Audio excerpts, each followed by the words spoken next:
Hello mga dear! Welcome back to my channel. Para sa atong video karon, atong tun-an kung unsay kalahian sa you and I and you and me. Kay naay nangutanan nako naglibog si about ani. Before nato sugdan, ato sang susihon kung pwede bang ma-interchange ang you and I o you and me. Nya wala ray kalahian sa meaning. Pwede silang puli-pulihon. Nana ba mo'y knowledge about ana? Parehaan ng example. You and me are meant to be. Or, you and I are meant to be. Okay ra? Puli-puli lang sila din ha o position. Wala ray problema. Sa ka ha? Pwede ka ha? Ay, it's a big no. Why not? Tungod kay, they have different cases. Lahi-lahi sila og kaso. Ang usang murder, joke. Di bitaw, cases here, ang ilahang functions. Isa man ang functions. Si you and I, ang ilahang function, subject. Pang subject siya sa sentence. Muna nga, okay rang, you and I are meant to be. Kay, siya ang subject, o dira ang predicate, dira ang verb. Siya ang gisgutan, si you and I. Ang you and me, pang object siya. Object of the verb or object of the preposition. Mao nga, ang you and me are meant to be, dili siya pwede. Kay subject man siya dinhi. Dara-dara yung verb, dapat magsunod siya sa verb kung regular nga structure sa sentence. So, kay object man siya, dapat something like this. Magsunod siya sa verb. Our parents love you and me. Subject, love the verb. Unya, object, you and me. Basta typical nga sentence structure, subject, verb, object man gid na unless question siya or inverted siya nga sentence structure. Dili jud magsunod ang object directly sa verb, mabayo na sila. But normally, ang sentence structure, subject, yung verb, followed by object, may object. Normally, ang object, magsunod yun na siya sa verb. Or, magsunod yun na siya sa preposition. Kung object siya, sa preposition. So, this message is for you and me. Atong preposition is for, yung object is you and me. Muli ang sakto nga position sa sentence. Object, dili siya subject. So, dili pwede ang you and I ilisan o you and me. Pero ginagamit natin na siya usually, no? But structurally, dili siya pwede mag-ilis-ilis. Sige, atong tunan ang lain nga cases sa pronoun kaya naghisgot naman siya taani. Okay, mauni ang mga lain-lain nga cases of pronouns. Laing kaso, pero dili makapreso.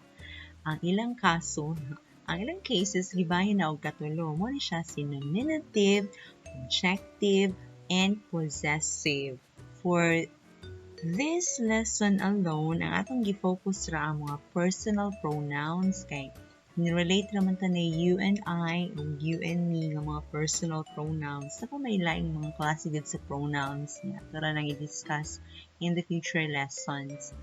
Sa pagkakaroon, focus sa mga personal pronouns na gibahin sa tulo ka case. Nominative, meaning pang-subject. Mao ni sila ang mga pang-subject. Objective, meaning pang-object. Mao ni sila ang mga objective nga pronoun. Mao po ni ang mga pronouns na belong sa possessive case na pwede og naay noun, pwede pod walay noun nga partner. It's meaning noun din hin. Sige, ato ni silang i-discuss further. Okay, it's meaning nominative case. Tako nang giingon, pang subject ni siya. Yan ay buong, it's meaning person mo na person din hin. Kaning person, ipasabot yan niya ang point of view. Kinsa ang nag-istorya, kinsa ang kaistorya, o kinsa ang giistoryahan or gihisgutan. First person, ang speaker. Second person, ang kaistorya sa speaker. Third person, ang gihisgutan nila.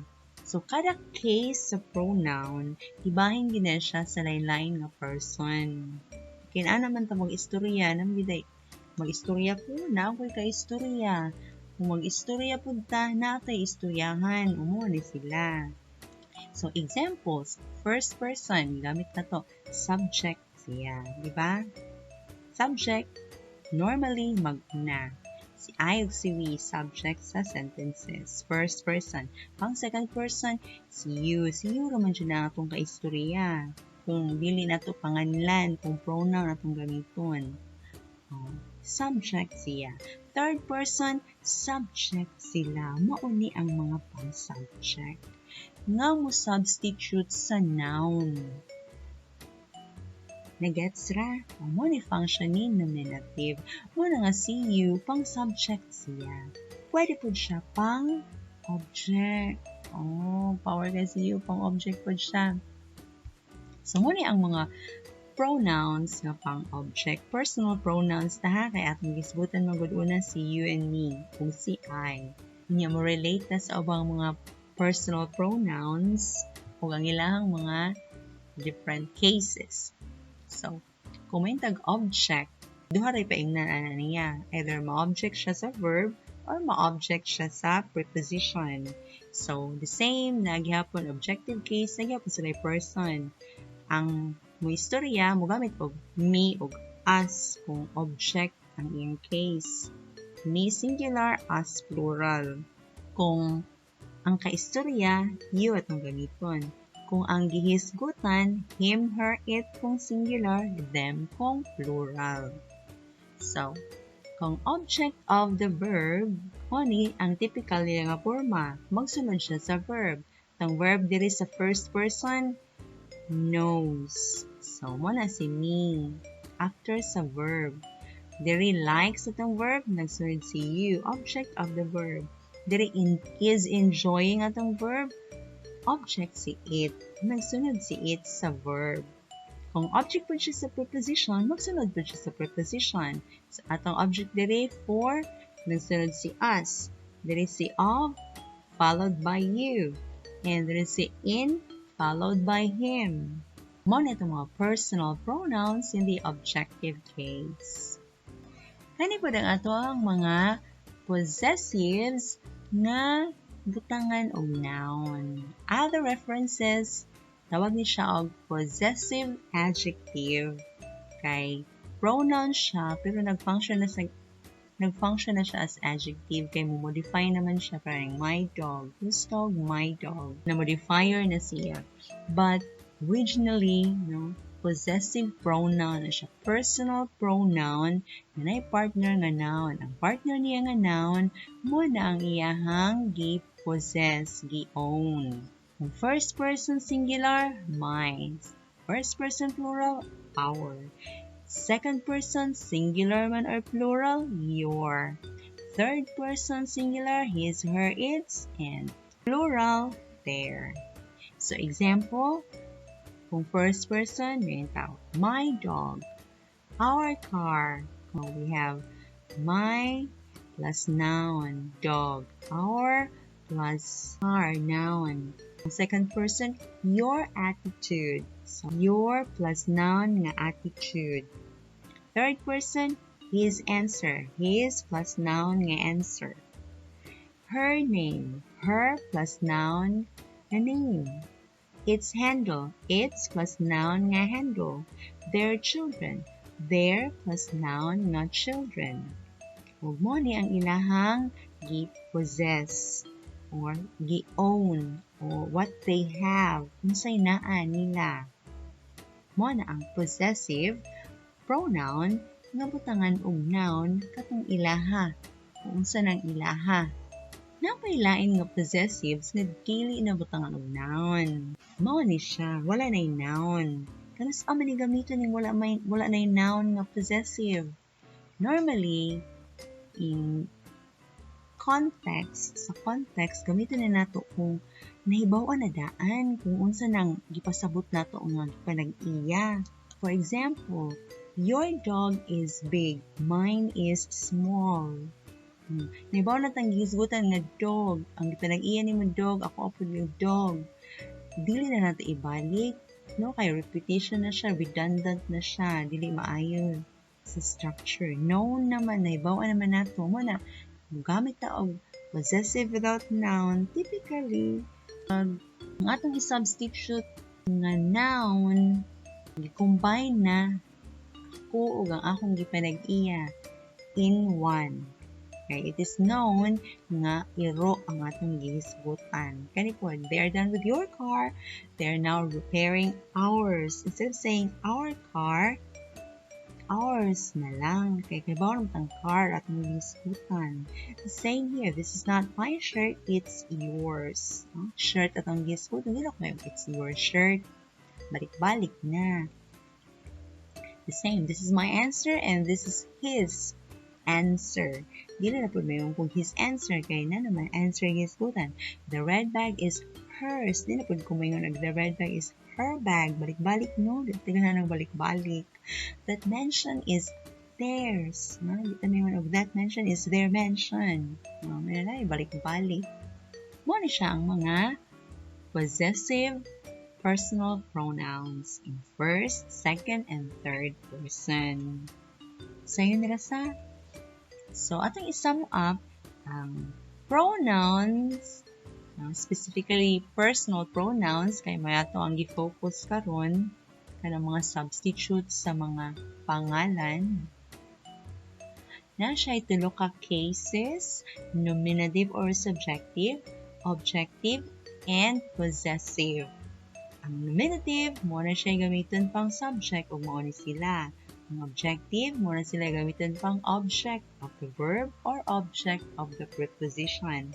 Ang possessive, mapod ni sila ang gamiton kung imong ipakita kung unsay gipanag-iya ana niya.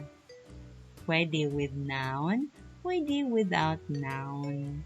Katong noun nga akong gipasabot, mo to siya ang property, ang gipanag-iya, ang gipossess. Pwede isulti nimo kung unsa na iyang gipanag-iya, pwede po din na nimo isulti kay nahibaw-an na daan. So, mabalik na ni you and I and you and me. Si you, kung atong tanawon sa mga cases, pwede siya nominative. Si you, pwede siya pang subject. Pwede po siya objective. Na siya is objective case. Pero si I, na siya sa nominative. Pang subject na siya. Si me, pang object na po siya. Di ara siya dinhi. So, kung i-partner ni sila, si you and I, si you and me, so may mahitabo. Magpaka-gentle, sa ni si you, man. Magpaka-gentle pronoun ni si you. Magpaka-generous siya. Ihatag niya ang kinahanglanon nila. Kinahanglan niya ay nga subject siya. So, kung si I, ang partner, magpaka-subject na po siya. Muna si you and I, pang-subject na rin siya. Kung si you and me, pagbigyan ra po na ni you, si me, kay object man si me, hindi siya pwede ma-subject. So, magpaka-object ra po siya. Ingon anak kabuutan si you. Nasabtan ba? Sige, let's see how much you have learned. Practice ta. Tanawa lang kung ang underlined personal pronouns sakto ba. Number 1. These are not our things. These are there. Sakto ba rin there? What do you think? Sige, atong tanawon. Di siya sakto. Sorry. Di siya sakto. Ang sakto, theirs. Kaya i-mention naman ang things na it is known. So, atong gamiton ang possessive nga walay noun. Kaning si there, kuha nga ni siya, dapat na siya noun diri, pero dili siya appropriate nga ibalik-balik. Di siya, correct siya kung may kag their things, pero much better o theirs ang gamiton. Yan, sayo kay wa may their things din di siya sakto. Next, yours girlfriend is so pretty. Sakto ba ang yours din What do you think? Atong tanawon. Ay, di siya sakto. to. Dapat your po, dula po S. Kay, now may noun, kung kinsa ang gipanag-iya, wow, gipanag-iya. Kinsa ang girlfriend, naman din. So, dapat, possessive siya with noun.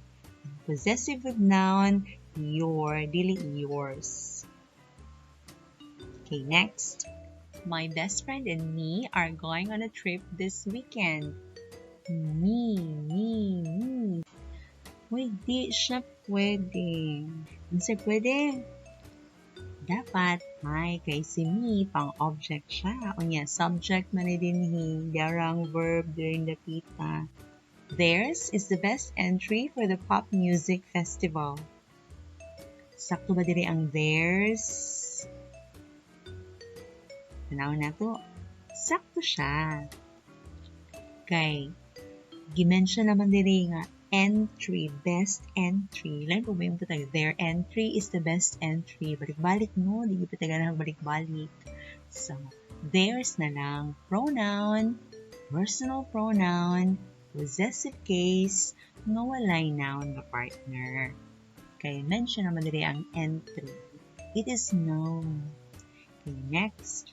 It's not his, it's her. Sakto ba diri ang her? It's not his, it's her. Atong tanawon. Di siya sakto. Ano naman? Possessive ni siya. Dili na iyaha. It's not his. Wala na pag-mention unsa ni iyaha. No? Maybe na i-previous ani nga context na nahibaw na sila sa ilahang hisgutan unsay iyaha. Dili na sa lalaki, sa babae na. So, dili pwede og it's not her. Kaya sa may equal sa his nga walay noun. Hers. It's not his thing. It's her thing. So, it's not his. It's hers. Nasabtan ra ba? So, mo siya ang lain-lain nga cases sa pronouns na nag-show unsay kalahian sa you and I and you and me. Si you and I pang subject, si you and me pang object. I hope na anapod mo na-learn ani nga video. Thank you so much for learning with me. Until next time, bye-bye!